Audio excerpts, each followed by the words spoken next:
Welcome to Sleep Time Stories, where history whispers you to sleep. Hey everyone.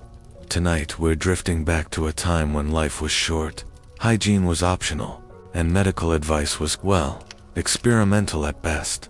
So, make yourself comfortable, dim the lights, maybe pull the blanket up to your chin, because tonight, we're wandering through the medieval world's desperate, and often ridiculous, attempts to cure the single most terrifying disease Europe had ever seen, the Black Death. Now, if you're already feeling a little under the weather, don't worry. The medieval remedies we're about to explore are unlikely to inspire confidence in anyone. In fact, they're more likely to make you grateful for antibiotics, or at least for modern soap.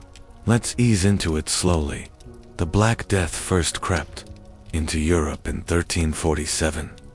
It had already swept across Asia and the Middle East, hitching rides on fleas and rats, which in turn hitched rides on unsuspecting ships. When it landed in Sicily, it spread like wildfire. By the time it reached London, Paris, and beyond, nobody was really ready. People were dying in days, whole families vanished, and, naturally, everyone wanted a cure. Unfortunately, their idea of medicine was, let's say, imaginative. So let's drift through some of these cures. Some were harmless, some were slightly disgusting, and some, if you tried them today, would probably get you banned from polite company forever. One of the most common cures was bleeding. The logic went like this. The body has 4 humors: blood, phlegm, yellow bile, and black bile. If you're sick, it must mean your humors are out of balance. So the best thing to do, stick a knife into a vein and let some of that pesky blood out. Because if you're weak and dizzy from the plague, naturally the solution is to make yourself even weaker.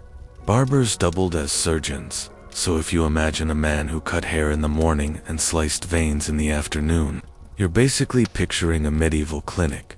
Did it work? Of course not. But it did keep the barbers' floor interesting. Others went the opposite direction. Instead of letting things out, they tried keeping things in. One method involved rubbing onions, herbs, or, for a special treat, a freshly slaughtered pigeon directly onto the buboes, those big, swollen lumps that gave the Black Death its name. Apparently, the pigeon was thought to draw out the poison. Imagine the conversation. "Doctor, I'm dying." "Ah yes, bring me a bird, a live one, please. It's medicine." If that sounds bizarre, don't worry. It gets worse. Some believed that bad smells drove out the disease, which meant people walked around holding posies of herbs under their noses. That's where the old rhyme comes from. Ring-a-ring, oh roses, a pocket full of posies. Charming. Except the flowers didn't help, and the rhyme ends with, "we all fall down." Not exactly uplifting bedtime material. Others thought that good smells were bad, and bad smells were good. So, in a stroke of genius, some medieval doctors recommended sitting in open latrines. Yes, literally hanging out in public toilets to counteract the plague. The logic being, if the disease comes from foul air, then surrounding yourself with even fouler air might confuse it. Naturally, this did not work either, though it probably killed off your social life long before the plague did. Let's drift now to another cure. Bathing in vinegar and rosewater. Compared to pigeons and latrines, this one sounds almost spa-like. Medieval nobles in particular loved the idea. Of course, they also added ground-up emeralds to the mix, which was less relaxing and more like drinking glass. Yes, they actually ground precious stones into powder and swallowed them, convinced that if it sparkled, it must be good for the body.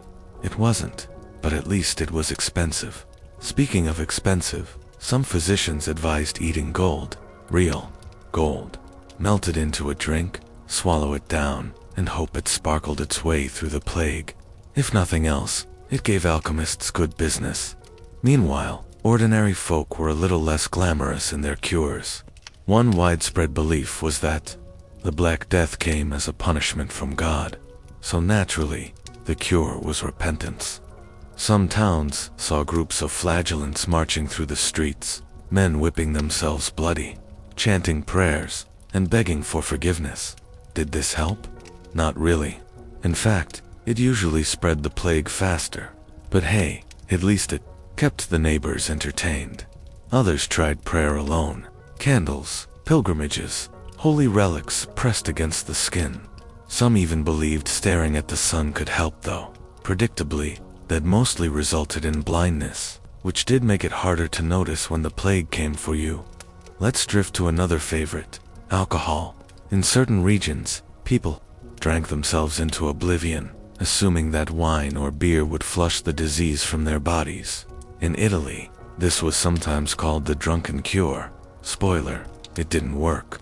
But if you're going to die, maybe being tipsy wasn't the worst option. And then there were the unfortunate, yet very medieval scapegoats. Some communities blamed minorities, outsiders, or women accused of witchcraft. This didn't cure anyone either. It just added a bonus layer of human cruelty to an already miserable century. Now, for those with more creative tastes, there were recipes.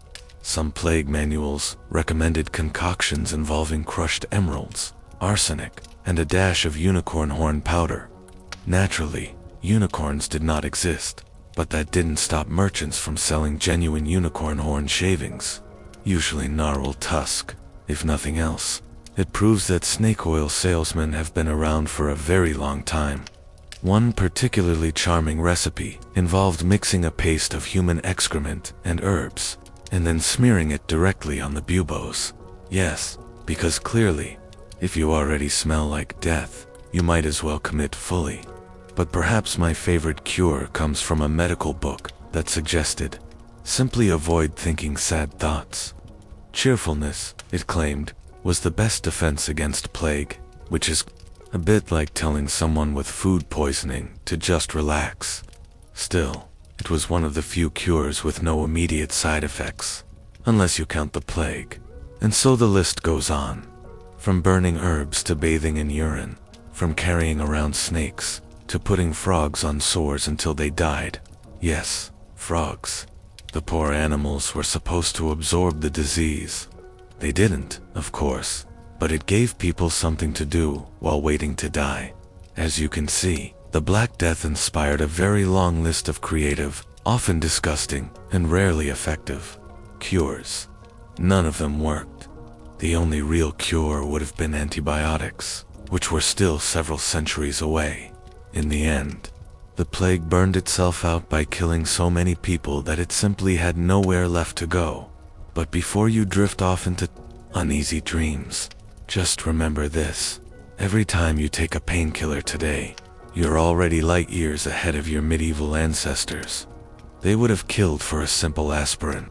Instead, they killed pigeons. So, next time you sneeze, be grateful that nobody's reaching for a live bird. So, people were panicking, naturally, and when people panic, they tend to grab hold of whatever explanation makes the most sense to them at that exact moment, which, of course, often makes no sense at all. In the 14th century, Europe wasn't really overflowing with medical experts. What it had instead were physicians who based their practice on Galen, an ancient Roman doctor who was very smart for his time, and very wrong for most of the rest of history. He believed the human body was ruled by IV fluids, or humors, blood, phlegm, black bile, and yellow bile. If you had too much of one, or too little of another, you got sick. Very tidy, very wrong. So when the Black Death rolled into town, people said, "Ah yes, the humors must be off balance. The cure, drain out some blood, or force you to vomit, or sweat excessively." Basically, medieval medicine boiled down to making the patient as uncomfortable as possible, in the hope that the plague would just get bored and leave. Spoiler, it usually did not. But humors weren't the only theory. Another popular explanation blamed miasma, bad air. You got sick, apparently, because you inhaled invisible clouds of corruption. So cities burned piles of herbs, flowers, or in some cases, just general garbage, in an effort to purify the air. Some people held flowers to their noses constantly. And yes, this is where the famous pocketful of posies line comes from. Others blamed astrology, because, naturally, if you have no idea why people are dropping dead in the streets, you may as well blame the stars. The position of Saturn, Jupiter, and Mars in 1347 was considered highly suspicious. And so, people began to carry charms, or rely on horoscopes, as a way to figure out whether they'd make it through the week. Spoiler, again, usually they did not. The air of Hindustan was thick with spice and song. The rivers of the Ganges and Yamuna shimmered under the sun, their waters nourishing fields of rice, sugarcane, and wheat. The bazaars overflowed with merchants selling silk, pepper, and jewels. Temples rang with bells, mosques with the call to prayer, while dancers performed in palaces lit by thousands of oil lamps. This was the land Baba dreamed of. Born in the rugged valleys of Central Asia, Baba was a descendant of both Timur, the Lame, and Genghis Khan. His blood carried the legacy of conquerors, but his youth was filled with struggle. He lost Samarkand, regained it, and lost it again. Ambition burned in him, but fortune was fleeting. When he turned his gaze southward, toward the rich plains of Hindustan, he saw not only opportunity, but destiny. In 1526, on the fields of Baba faced the mighty army of Ibrahim Lodi. The Sultan's forces were vast, elephants armored in steel, warriors shouting under banners. Baba's men were fewer, but disciplined. He brought with him a weapon India had never truly faced before: gunpowder cannons. As dawn broke, the cannons thundered. Smoke covered the field. The elephants panicked, trampling their own lines. Baba's archers on horseback encircled the enemy with deadly precision. By sunset, the Sultan lay dead, and Baba had carved his name into history. The Mughal Empire was born. Baba's victory was more than a battle won. It was the beginning of a new chapter in India's story. Yet for Baba, it was bittersweet. He longed for the mountains of Central Asia, for the gardens of Samarkand. In Hindustan's heat, he often felt like an exile. Still, he began to build. He planted gardens in the Persian style, laying rivers and fountains to mirror paradise. He wrote poetry, recording his struggles and dreams in the Babanama. His memoirs, In the Land of Temples and Sultans, Baba's vision had taken root. His descendants would nurture it, expand it, and create one of the most dazzling empires the medieval world had ever seen. The sea breeze carries the scent of salt and spice. Ahead rises a city unlike any other in the medieval world. Its walls are towering, triple-layered, stretching from sea to sea. Its domes gleam with gold in the morning sun. Its harbors are filled with ships from every corner of the known world. This is Constantinople, the queen of cities. Founded by Emperor Constantine in the 4th century, the city became the beating heart of the Byzantine Empire. To its people, they were not Byzantines, but Romans, the heirs of an eternal empire. Yet this Rome was different, Greek in language, Christian in faith, and Eastern in spirit. Step into its streets, and you will hear the chatter of merchants, bargaining over silks from China, spices from India, and furs from Russia. Monks in dark robes walk past soldiers in shining armor, while nobles ride in chariots toward the great hippodrome, where crowds roar for horse races that decide more than sport, sometimes even politics. At the center of the city rises the Hagia Sophia, its dome a miracle of engineering. Light filters through its windows like streams of heaven itself. Inside, mosaics of gold and sapphire shimmer, reflecting both human artistry and divine devotion. Constantinople was more than a capital. It was a symbol, a fortress of Christianity, a bridge between East and West, and a dream every conqueror desired to claim. But life inside was not only for kings and emperors.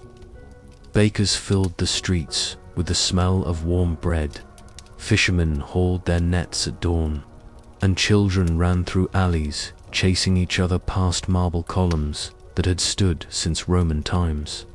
The city was alive, eternal, or so it seemed. Mountains of Japan rise like shadows against the dawn.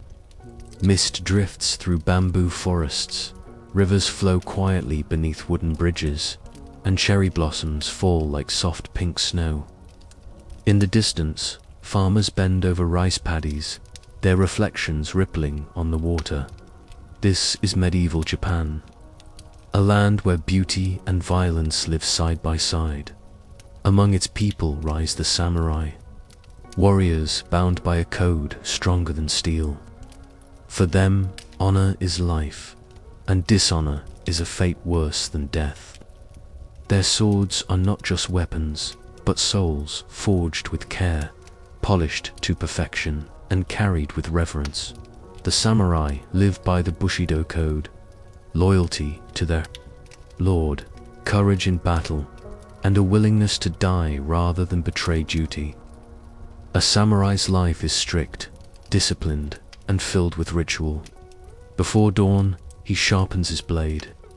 At night, he meditates by candlelight, reciting poetry or contemplating the impermanence of all things. In the villages, children watch in awe as armored warriors ride through the streets, their helmets adorned with horns and crests, their swords gleaming in the sun. For peasants, the samurai are both protectors and overlords. For enemies, they are the embodiment of death. But Japan is not ruled by the emperor alone. Behind the throne stands the shogun, the true power, a military leader who commands the loyalty of the samurai.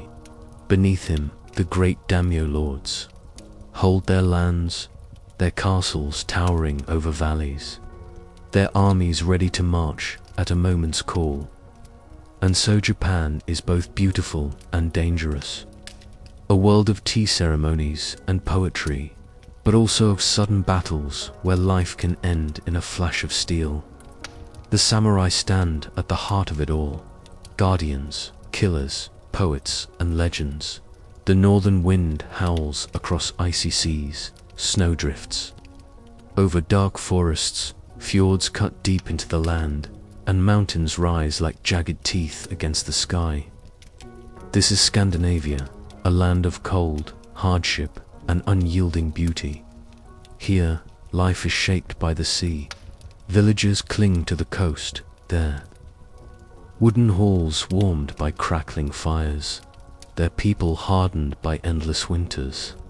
To survive, the Norse turn to fishing, farming, hunting, and when the land is not enough, to the sea beyond. For the Vikings, the ship is life itself. The longship is not just wood and sail, it is freedom. Sleek and swift, it glides through rivers and across oceans. Carved dragon heads rise from its prow, striking fear into those who glimpse it on the horizon. With these ships, the Norse sailed further than anyone thought possible. They raided the wealthy monasteries of England, traded in the markets of the Mediterranean, and journeyed as far as Russia and even North America. But behind the image of fierce raiders were real people, families who gathered in longhouses, telling stories of gods and heroes, children who learned to carve wood, mend nets, and ride the waves, women who held households together while men voyaged for months at a time. Life was harsh, but it was also rich, filled with faith, song, and the unbreakable bond between people and the sea. And when the longships set sail, history trembled. The Sun rises over the Valley of Mexico. Its rays spill across lakes that shimmer like mirrors, framed by towering volcanoes. In the distance, smoke curls from mountain peaks, and the cries of exotic birds echo through forests. Here, in the heart of this land, the Aztecs built a city that seemed to float upon the water. Tenochtitlan, legend says their gods guided them. They were wanderers, searching for a promised home. One day, they saw the sign foretold in prophecy: an eagle perched on a cactus, devouring a serpent. Upon that vision, they founded their city. Tenochtitlan grew into a marvel of the medieval. World canals ran like streets, carrying canoes filled with goods. Causeways connected the city to the mainland, guarded by towers and gates. Unlike streets filled with goods. Towers and gates. Unlike streets. At the center rose towering pyramids, their steps leading up to temples where priests offered prayers and sometimes blood to the gods. The city pulsed with life. Merchants filled the markets with cacao beans, feathers, obsidian, and gold. Farmers tended floating gardens called chinampas, fertile plots built upon the lake itself.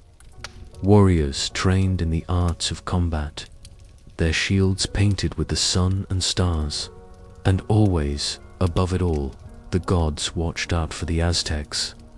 The world itself was fragile, held together only by sacrifice and faith.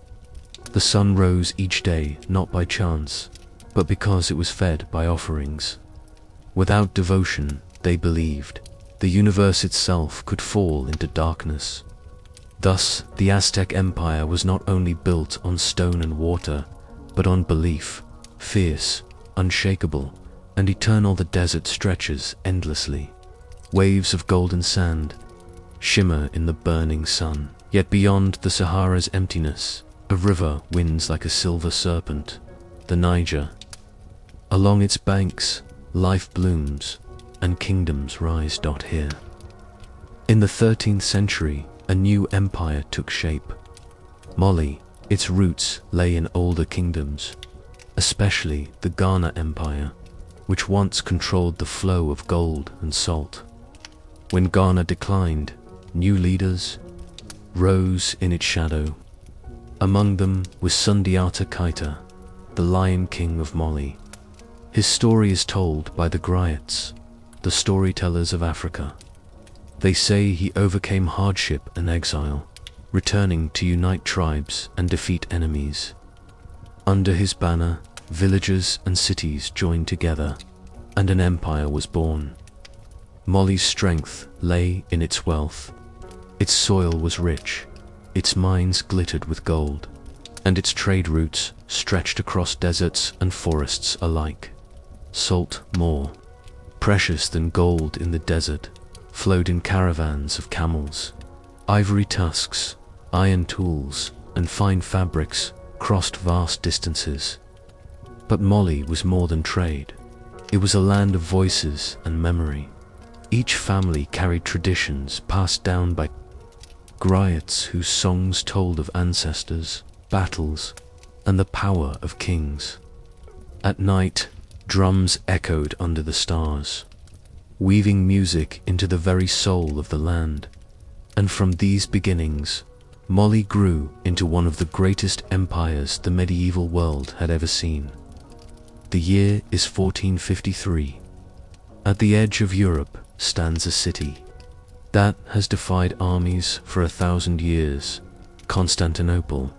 Its massive walls have seen Persians, Arabs, Bulgars, and even Crusaders, yet it still stands. Traders call it the gateway between East and West, where spices, silk, and gold pass through markets scented with incense and echoing with prayers. But now, a storm gathers in the east. The Ottomans, once a small tribe in Anatolia, have grown into an empire. Their sultans have expanded across Asia Minor and the Balkans, uniting warriors under the crescent banner. At their head now stands a young ruler, Sultan Mehmed II. He is only 21 years old, yet his mind is sharp, his will unbreakable. From childhood, he has dreamed of conquering Constantinople. To him, it is not only a city, it is destiny. Prophecies tell that one day, a Muslim ruler will take the great city. Mehmed believes he is that chosen one. The Byzantine Empire, once mighty, has dwindled to little more than Constantinople itself. Its emperor, Constantine XI, holds out with courage, but his armies are few and his walls are crumbling. And so, the stage is set. The clash between the old world and the new, between fading Byzantium and rising Ottomans, is about to decide the fate of empires. High above the clouds, where the mountains pierce the sky and rivers cut deep valleys of green, there lived a people who carved their empire out of stone and earth. This was the land of the Incas. The Andes are harsh thin air, cold nights, steep cliffs, yet the Incas turned this land into a garden. Step by step, they built terraces on mountainsides, catching the sun, holding the soil, and making food grow where none should have grown. Their myths tell of Manco, Siapak, and Mama Oclo, children of the sun, God sent to bring order to the world. With a golden staff, they searched until they found the fertile valley where it sank into the earth. There they built Cusco, the navel of the world, the capital of their future empire. But it was under the rule of Pachacati Inca Yupanqui in the 15th century that the Incas truly rose. A warrior, visionary, and builder, Pachacati expanded the small kingdom of Cusco into an empire stretching across mountains, forests, and deserts. He reorganized society, built temples, and planned roads that linked distant lands like veins carrying the lifeblood of an empire. The Inca Empire, Tawantinsuyu, the land of four quarters, became the largest empire ever seen in the Americas. It was a world without horses, without the wheel, without writing, and yet, with order, precision, and faith, it rivaled the mightiest civilizations on Earth. The year was 1095. In a crowded field at Clermont, France, Pope Urban II raised his voice to the people. Jerusalem has fallen into the hands of the infidels. The holy places are defiled. Rise, soldiers of Christ. Take up the cross and march to liberate the Holy Land. A roar swept through the crowd. Deus vult. God wills it. From peasants to princes, from barefoot pilgrims to armored knights, all felt the fire of holy war ignite in their hearts. Some went seeking salvation, others seeking land, wealth, or adventure. Thus began a march that would carry tens of thousands across mountains, rivers, and deserts into lands they had never imagined. The journey was brutal. Hunger and disease struck, yet the promise of Jerusalem kept them moving. In 1099, after years of marching, sieges, and battles, the Crusaders reached the Holy City. They breached its walls after a desperate siege, and the streets of Jerusalem ran red with blood. To the Crusaders, it was God's victory. To the Muslims and Jews who perished, it was a nightmare carved into memory. And so, the Crusader states were born, Christian kingdoms planted in the heart of the Islamic world. Castles like crack-day chevaliers rose, and knights of the Templars, and hospitallers guarded the roads. But the desert was unforgiving, and enemies gathered at the gates. The Crusades had begun, and they would rage for 2 centuries, reshaping the world. The steppe wind carried dust across endless plains. Hooves thundered, banners snapped, and arrows gleamed beneath the sun. This was the march of the Mongols, an army like none the world had seen. In the mid-13th century, Genghis Khan's empire stretched from the Pacific to the Caspian. After his death, his descendants continued the storm. Among them was Hulagu Khan, grandson of Genghis, sent by his brother the Great Khan to bring the Islamic kingdoms of the Middle East to heel. He gathered a colossal army, tens of thousands of horsemen hardened by the steppes, siege engineers from China, masters of catapults and fire weapons, blacksmiths, cooks, scribes, an empire on the move. Their first target, the strongholds of the Ismaili assassins hidden in Persia's mountains. One by one, fortresses fell. Their legendary assassins could not pierce the armor of Mongol steel. With every fall, Hulug's shadow grew darker. But the greatest prize still awaited.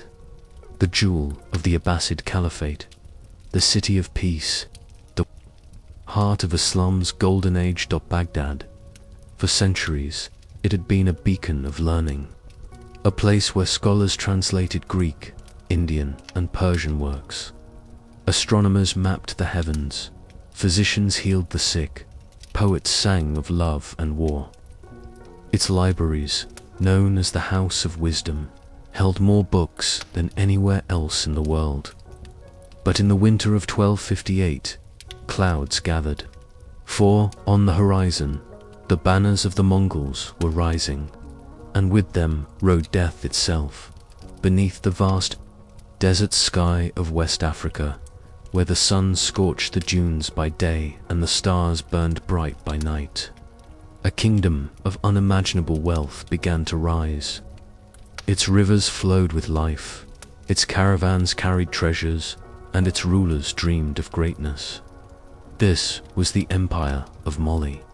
Centuries earlier, the Ghana Empire had controlled the trade of salt and gold, the lifeblood of the Sahara. When Ghana faded, new powers emerged, and among them, a lion-hearted warrior rose. His name was That man was Mansa Musa. The world remembers the fall of Rome in 476 CE as the end of an age. But in truth, Rome did not die that day.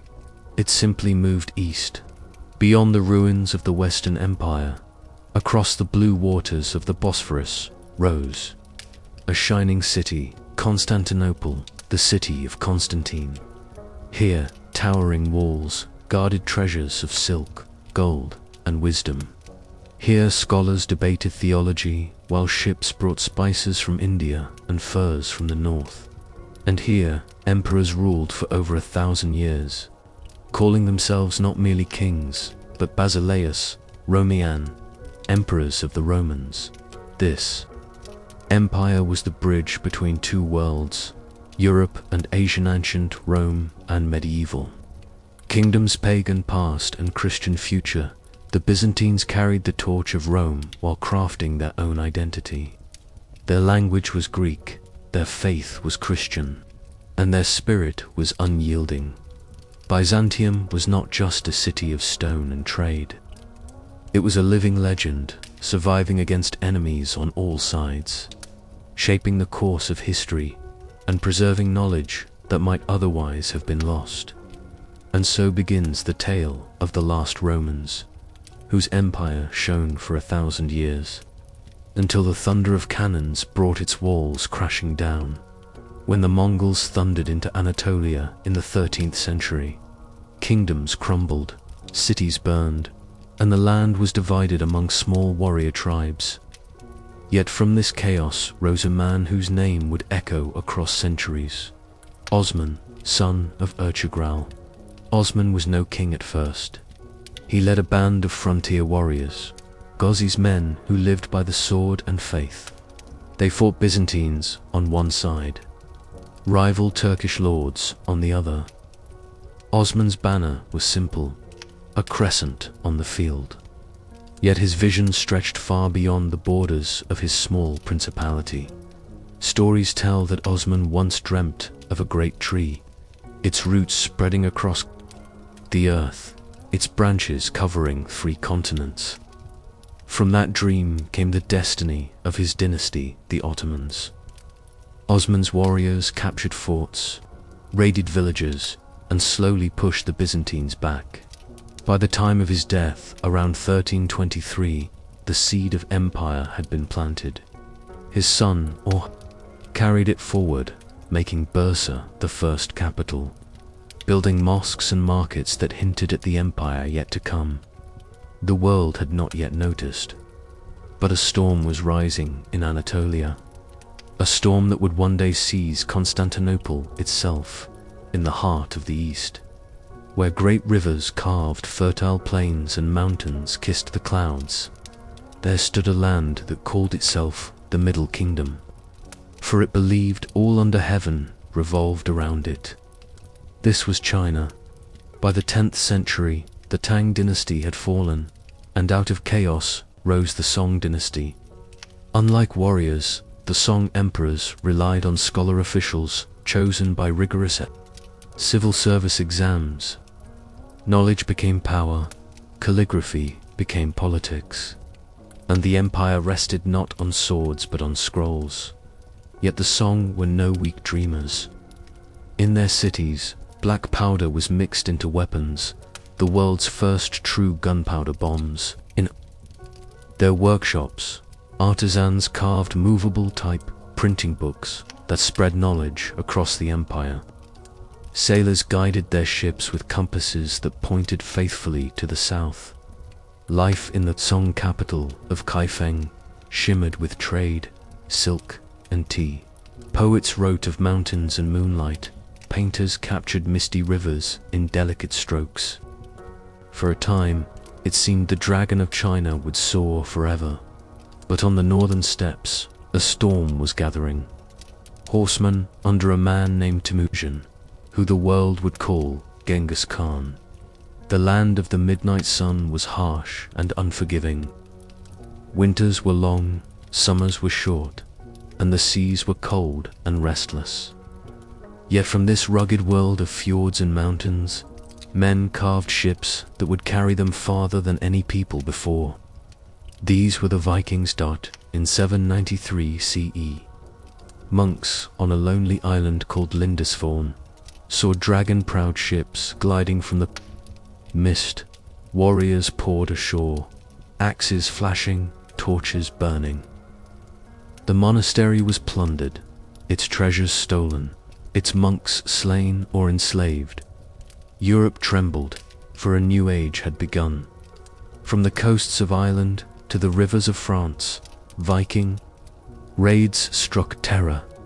But these men were not mere raiders. They were explorers, traders, and dreamers who carried their gods in their hearts and the sea in their blood. By the crackling hearth of a mead hall, skalds, Norse poets sang of Odin, the All-Father, Thor, the Thunderer, and Loki, the Trickster. These sagas were not just myths. They were a way of life, guiding warriors as they braved the stormy seas. And soon, their longships would not only bring fear, but also discovery. For the Vikings would reach the edges of the known world, and even lands beyond, beneath the steaming jungles of Central America, where parrots screeched and jaguars prowled, stood cities of stone. Towering pyramids rose above the canopy, their steps steep, their temples glowing with firelight. Here lived the Maya, masters of the stars and keepers of sacred time. The Maya believed their world was born again and again, cycles of creation and destruction. To understand the cosmos, they built calendars so precise that even modern astronomers marvel at them. A single priest, reading the sky, could tell when to plant maize, when to hold festivals, and when to offer blood to the gods. In the city of Tikal, pyramids pierced the clouds. In Palenque, kings ruled with divine right, their tombs sealed in jade masks. And in Copen, scribes carved glyphs onto stelae, recording wars, dynasties, and rituals in a script of mystery. Yet beneath the grandeur lay sacrifice. The Mayans believed blood fed the gods, sometimes the blood of kings themselves, drawn by obsidian blades. Other times, captives of war were offered, their hearts lifted high so that the sun might rise again. At night, the ball courts echoed. The sacred game of Pok-to-Pok was played not for sport, but as cosmic drama. The ball, struck only by hips and shoulders, symbolized the sun, and losing could mean death. To the Maya, every act was woven into the fabric of the universe, and while their jungles swallowed their cities over centuries, their knowledge of stars, numbers, and time would outlive empires, far beyond the castles of Europe and the steppe. Riders of Asia, across the endless dunes of the Sahara, a golden empire rose. Its heart lay on the banks of the Niger River, where merchants gathered and caravans rested, where Groyets sang of lions and kings. This was Mali, a medieval empire whose wealth dazzled the world.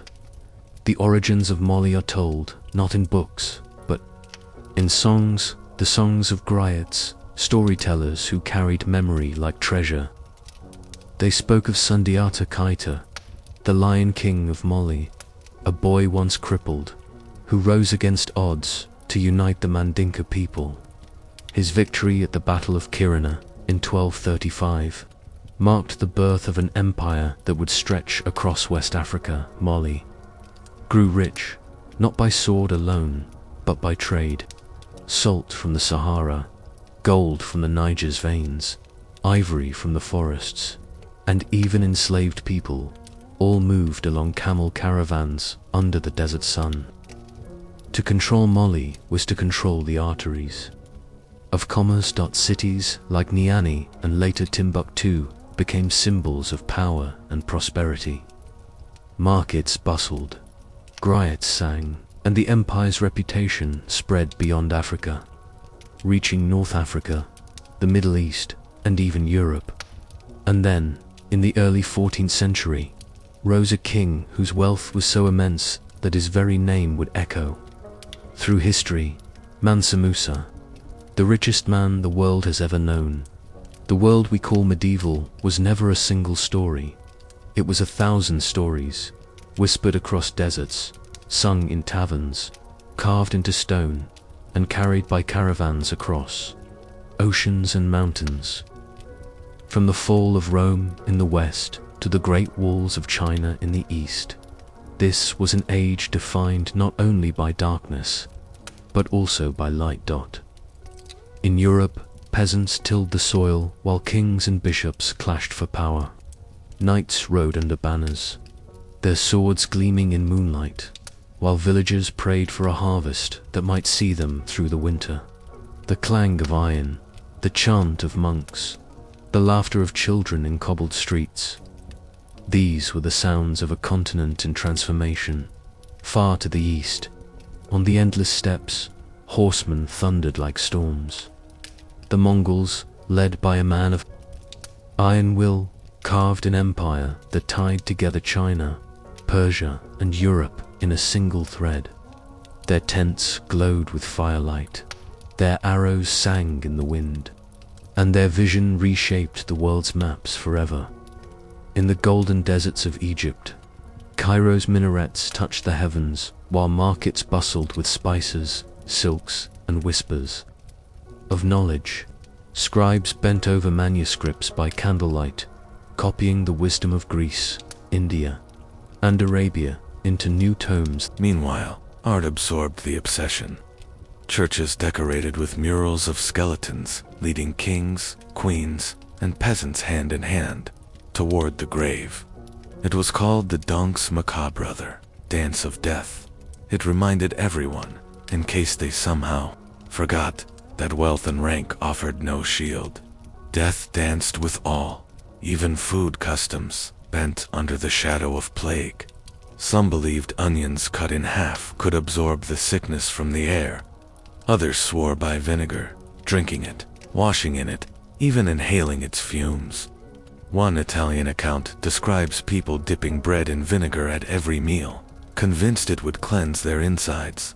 It didn't, but at least it added some flavor. There were even rules about laughter. In certain regions, people whispered that joy itself could attract the plague. Laughter opened the mouth too wide, they said, leaving one vulnerable to the pestilential air. Imagine a whole town trying to stifle a chuckle in case it let the disease slip inside. Not exactly a recipe for good comedy. And through it all, songs, rhymes, prayers, and charms wove into daily life. They gave shape to fear. They turned a vast, shapeless horror into something small enough to sing about, or wear on a cord around the neck.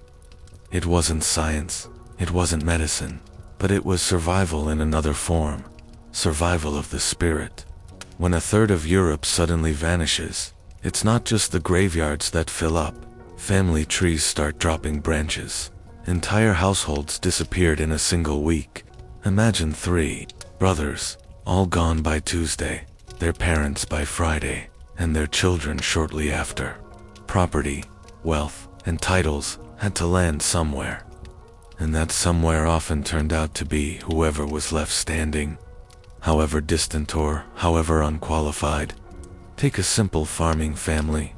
If the parents died, land might pass to a child barely old enough to hold a plow. If that child also died, it might go to a cousin in another village. And if the cousin had also succumbed, things spiraled outward until a very distant relation, sometimes someone the family barely knew, inherited the plot. Suddenly, small children became lords of estates. Widows inherited businesses they had never expected to run. Younger sons, usually destined for the monastery, found themselves in charge of manors. Royal and noble families faced the same chaos, just on a grander scale. Dynasties carefully constructed through decades of arranged marriages could collapse in a season. Suddenly, the careful plan of eldest son inherits everything fell apart when the eldest son, the second son, and often the third, were all buried within months. Titles jumped sideways. Land passed 2 sisters, nephews, or even in-laws. Sometimes, the results were quietly absurd. There are records of toddlers becoming the official head of aristocratic households. Of course, the child wasn't really running anything. Guardians and regents stepped in, but on paper, a 2-year-old was technically lord of the manor. In one German principality, a boy of 4 was declared the heir to a county. Local documents describe him as wise beyond his years, which, translated, likely means he didn't cry when placed on the ceremonial chair. Marriage patterns also shifted. With so many heirs gone, younger daughters who once would have been sidelined suddenly became valuable marriage pawns. Noble families scrambled to secure alliances through them. In fact, in the decades after the Black Death, marriage ages often dropped. Widows remarried quickly. Teenagers were matched off faster, the goal being simple: produce heirs before the next outbreak arrived. This scramble sometimes led to strange pairings. A wealthy widow in her 40s might be paired with a teenage boy, simply because he was the last surviving male of his house. The logic was cold, but practical. Keep the property in the family. However odd the match looked on a wedding day, inheritance disputes exploded, with land and titles bouncing unexpectedly between cousins, steps, and distant uncles. The courts overflowed with lawsuits. Surviving records read almost like soap operas. He claims the field belongs to him, as his grandmother was the sister of the deceased's first wife, whereas the neighbor's daughter asserts it was promised in her dowry. One can imagine lawyers of the 14th century quietly rubbing their hands together. 4 peasants. Inheritance quirks were less glamorous, but just as dramatic. Surviving children suddenly had more land than they could manage. Some rented it out, others abandoned it, moving into towns where work was easier to find. In some regions, abandoned fields were simply swallowed by forests. reshaping landscapes for generations, and dynasties at the top. The Black Death quietly restructured Europe's noble houses. Entire cadet branches died out. New families rose because their obscure cousin just happened to live far enough away from a plague-ridden town. Some royal lines bent, or even broke, under the loss of heirs, forcing rulers to look abroad for spouses, or accept claims from the thinnest branches of the genealogical tree. The irony is that while the plague was indiscriminate in killing, its effect on society wasn't entirely random. Those who survived often, by sheer luck, ended up holding more power, land, and influence than they could ever have imagined. It was a terrible lottery, and as usual, history shows us that the winners weren't always the brightest or the best, just the last ones left breathing. Imagine walking into a city square in the years just after the Black Death. The bells still tolled for the dead, but the stalls were open again. Bakers set out bread, cloth merchants laid out bolts of fabric, and butchers did their best to pretend everything was normal. Except, of course, it wasn't. The streets were emptier, not silent but thinner. The same market square that once bustled with hundreds might now have half that number. Familiar faces were missing. Whole shops closed because no one was left to run them. A city of 10,000 might suddenly feel like a city of 5. The effect was eerie. Buildings still stood, but the life inside them had vanished. For those who survived, daily life was oddly improved in some ways. Fewer mouths meant less competition. Food was more available. Wages began to creep upward, and workers found themselves in unexpected demand. A mason, a weaver, or a carpenter might now charge more for their time. Peasants could sometimes demand lower rents from landlords. Labor shortages gave ordinary people bargaining power they had never held before. Of course, governments and nobles didn't like that. Authorities passed laws trying to freeze wages where they had been before the plague. In England, the Statute of Laborers 1351 declared that workers could not ask for more pay than in pre-plague days, which was, naturally, ignored by many. If your neighbors are all gone, and the Lord desperately needs his fields plowed, you can quietly charge more. The law might say one thing, but reality says another. Markets themselves reflected this strange new balance. Food stalls sometimes overflowed, not because of abundance, but because fewer people were there to buy. At the same time, certain luxuries became more sought after. Survivors with sudden inheritances had money to spend. Jewelers, tailors, and wine merchants sometimes reported booming business. A merchant in Florence described it simply: those who lived well. The plague also reshaped how people moved through cities. Fear of disease lingered. Some families avoided crowded streets, preferring side lanes or staying home altogether. Festivals were smaller, pilgrimages slowed. Even inns, once bustling with travelers, saw fewer guests. A night in a city tavern might feel strangely quiet, with empty benches where groups of merchants once traded stories over ale. Architecture, too, shifted in subtle ways. Some houses were abandoned and fell into ruin, their wooden frames collapsing, while neighbors rebuilt. New construction often reflected the sudden wealth of survivors. A merchant's house might be larger, decorated with finer stonework or imported glass. Entire neighborhoods could change character, depending on who had died and who had inherited. And then there were the animals. Cats, dogs, and even pigs sometimes roamed streets more freely, especially in places where entire households had vanished. In some cities, wild growth crept into alleys and abandoned gardens. Nature quietly reclaimed space, as if reminding everyone that stone and wood didn't mean permanence. The sense of community itself was strained. Neighbors eyed one another, warily uncertain who might carry disease. Bonds of trust frayed. At the same time, shared survival created pockets of closeness, small groups of families who clung to one another for support.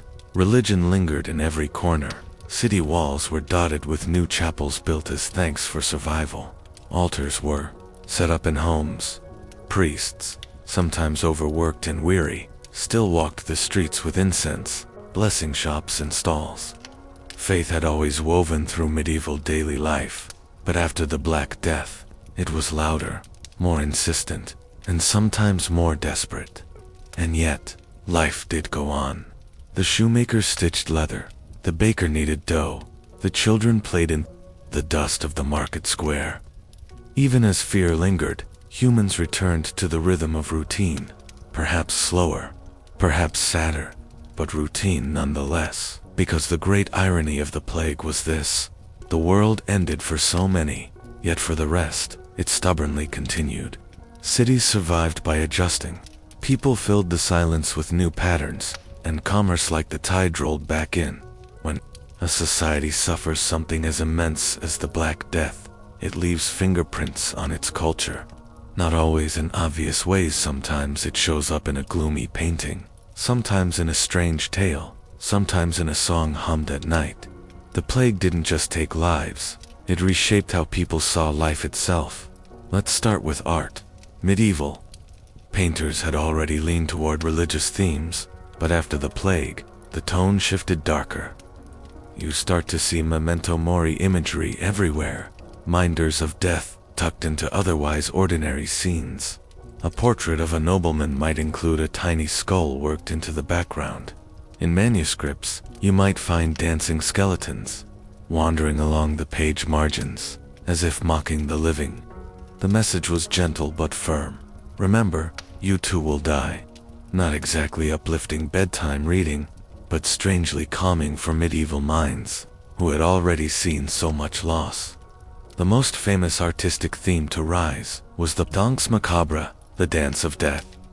Skeletons were drawn, leading kings, bishops, peasants, and children in a long procession, a grim little parade that showed no one escaped death's invitation. It was oddly democratic. In a world obsessed with class and hierarchy, here was a subject where the king stood next to the cobbler, and both shuffled along toward the grave together. Literature also reflected this shift. In Italy, Giovanni Boccaccio wrote the in the 1350s, a collection of tales framed by 10 people fleeing plague-ridden Florence. They tell each other's stories, funny, tragic, and scandalous to pass the time while the city outside dies. It's a strange mix, grim backdrop, light-hearted storytelling, almost as if laughter itself was a survival mechanism. Readers at the time likely recognized themselves in those characters, hiding from sickness while trying to keep their minds busy. Elsewhere, chronicles written by monks and officials grew sharper in their observations. Some described the plague as divine punishment. Others simply cataloged its horror with a detached tone, as though writing about weather. Yet between the lines, you can feel the fear, the shortness of sentences, the bluntness of facts. Whole families died, fields lay empty, carry more weight than flowery words could. Music also carried echoes of the plague. While much of medieval music was sacred and already somber, there was a deepening of tone. Choral works leaned into themes of repentance. Hymns prayed for deliverance. The church filled with voices rising against the silence left by the dead. Some folk songs passed orally rather than written, may have carried plague themes in coded ways, snippets of lyrics about roses, rings, or falling down. Later generations would interpret them as children's rhymes, but at the time, they were whispers of memory. Architecture tells its own quiet story too. Whole cathedrals were built, or rebuilt, in the years after the plague, often funded by donations from survivors eager to secure their souls. The style leaned toward the soaring Gothic heavenly light, pointed arches, and stained glass that bathed the faithful in colors. These spaces weren't just about beauty, they were about reassurance. Step inside, and you were reminded that the divine still reigned, even if the world outside seemed fragile. Interestingly, not all plague art was gloomy. In some cases, survivors commissioned works that celebrated life more directly, frescoes of feasts, hunting scenes, or gardens blossomed with a kind of defiant joy. If the plague had taught anything, it was that life was short, and perhaps worth depicting in its ordinary pleasures. The everyday person absorbed all this in a steady trickle, a sermon with darker tones here, a painting glimpsed in a chapel there, a lullaby sung at night that carried faint echoes of loss.